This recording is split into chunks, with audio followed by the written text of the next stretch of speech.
안녕하세요. 네, 반갑습니다. 우리 회원들과 그리고 유튜브 시청자들을 위해서 오늘은 앞통점만 찾아줘봐요 라는 그런 주제로 제가 잠깐 어떤 촬영을 좀 하겠습니다. 앞통점이 뭐예요? 눌러서 아픈 곳이에요. 눌러서 아픈 곳인데, 그냥 눌러서 그냥 아픈 것이라기보다는 우리가 이제 병을 치료하기 위해서 병소가 관련되어 가지고 아픈 곳 찾아주는 그런 방법이죠. 그래서 병이 있을 때 앞통점을 잘 찾아 가지고 앞통점이 찾아진 경우는 반은 치료된 셈이다 이야기죠. 반은. 몸에서 자신의 어떤 불편을 외부로 알려서 치료해 달라는 그런 SOS 신호와 같은 것이 바로 앞통점이기 때문입니다. 호산 선생은 앞통점은 병소와 연결된 실마리다 라고 하였어요.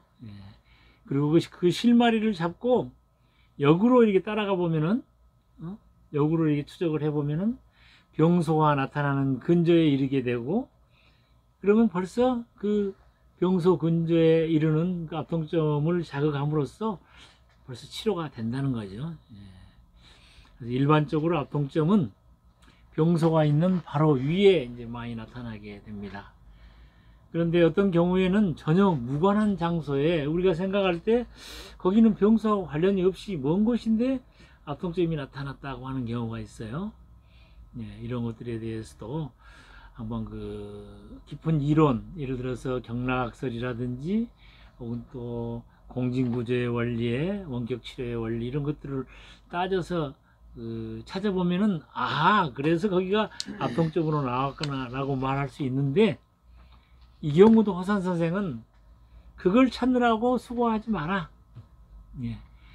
어떤 앞통점이 나왔으면 바로 그 부위에다가 대고 그냥 치료해서 환자를 낫게 하는 것이 바로 민중의학적인 피내치법이다 라고 이렇게 말씀하셨어요.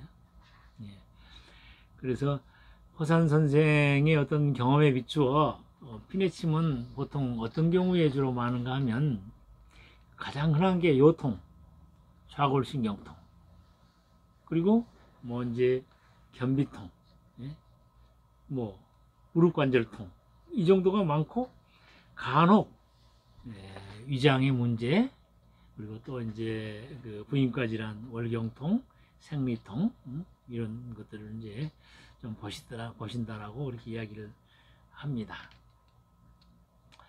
그리고 이제 요통 치료라든지 뭐 자골신경통 치료, 무릎 치료할 때 허산 선생이 가장 중요하게 그 사용하는 앞통점이 하나 있어요. 그게 이제 17초화라고 합니다. 17초화. 17이라는 것을 조금 뭐 초화라는 어떤 의미인가 하면은 흉추 12개, 그다음에 요추 5개, 흉추하고 요추 밑에, 다시 말해서 성골뼈 있는 엉치뼈, 성골뼈의 위에 있는 부위를 17초화라고 하고, 또 상선이라고도 합니다. 그 자리를.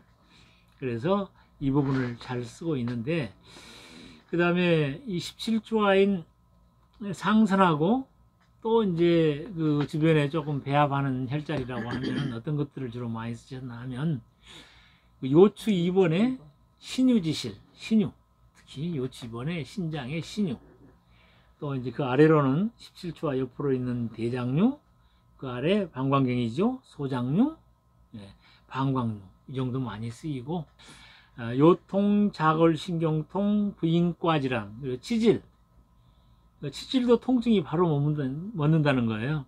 외치질로 인해 가지고 앉기도 좀 어렵고 하는 사이에 하는 그런 상황에서 이 상선에 딱 피내침을 놓고 조금 기다려 보면은 바로 그 외치질로 나와 있는 성난 부분이 좀 줄어들기도 하고 바로 앉을 수가 있더라 하는 거예요. 그리고 이제 양지를 저는 이제 많이 쓰였어요. 양지가 어딥니까? 여기 양지지요. 어떤 경우에 많이 쓰는가 하면, 사람은 뭔가 활동하면서 자기의 인생의 의미를 찾고 어떤 행복을 느끼잖아요. 실행 도구의 대표적인 것이 손이에요. 근데 중풍으로 마비가 됐다, 편마비 됐다 하면 한 손이 쳐져버리고 손 쥐어지지도 않고, 그런 경우.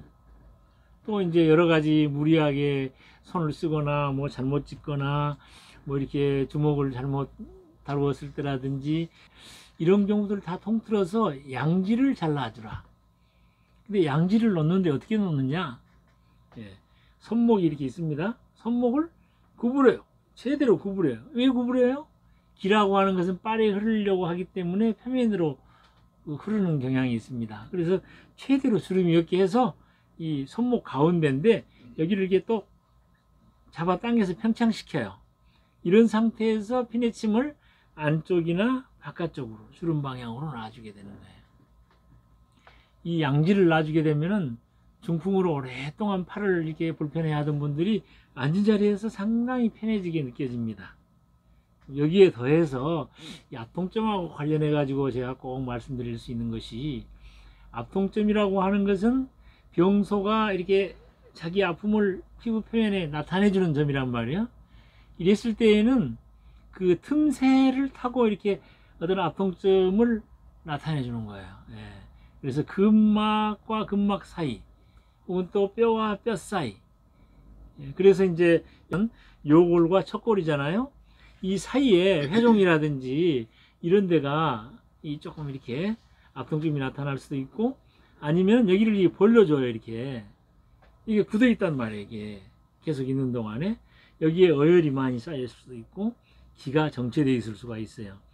이런 두 개의 뼈 사이, 이런 부분을 꼭 눌러주는 거예요. 마냥 눌러줘요. 마냥 한 3분 눌러도 되고, 뭐 작게는 15초 눌러도 되고, 눌러주면은 몸에서 이게 뭐지? 그래, 처음에는 이게 뭐지? 야, 너 좀 너무 긴장돼가 움츠렸는데 좀 펴지라고, 그런 말이에요, 이게. 그러면 여기만 할 거냐? 우리 손 가운데 주먹을 쥐었을 때 손등에 해당되는 이 중수골 있죠? 제 1, 2, 3, 4, 5, 이거는 척추의 5종류를 상응합니다. 이 중수골과 중수골과 중수골 사이점들을 이렇게 벌려주면 좋아요. 이렇게 쭉. 근데 각 그 중수골 사이마다 고유하게 이제 광명수지침에서는 왼쪽인 경우는 위, 비, 오른쪽은 간, 담, 또 여기는 뭐 우측 신장, 좌측 신장, 이런 그 어떤 그 오장육부가 다 있어요. 근데 이제 손목이 불편할 때는 이 중수골 사이를 다 눌러주면 좋아요. 특히 또 허리가 아팠을 때는 제 3, 4 중수골 사이가 바로 신장점입니다. 요추기 때문에 신장점이 되는데, 여기를 꼭 눌러가지고 한참 있으면 아픈 점이 쫙 풀어진단 말이에요. 척추가 이렇게 굽었을 때도 이 중수골을 또 잘 만져주면 좋아요. 이런 아통점들을 양지하고 관련해 가지고, 양지는 관문을 터주는 거고, 그 다음에 아통점들 가운데 대표적인 그 골간근을 벌려주는 거, 이런 것들을 또 이렇게 우리가 이용해 볼 수 있겠습니다. 자, 뭐 여러 가지 이제 그 임상 결과들은 이제 책자에 잘 나와 있어요. 호산 피내침법 책자입니다. 그리고 이제 피내침 놓는 방법에 있어서 이제 조금 참고할 만한 사항은, 피내침은 아주 얕게 놓는 거예요. 왜? 기가 표면으로 흐른다 그랬잖아요. 그 기를 잡아야죠. 공교롭게도 우리 몸의 피부에 그 진피층이라고 하는 그 표피에서 바로 아래 진피층이라고 하는 것은 감각신경이 제일 많이 있는 곳이, 모든 신경이 밀집되어 있는 곳이, 이 표피가 모여서 딱 덩어리 된 게 뇌라 이야기예요. 뇌.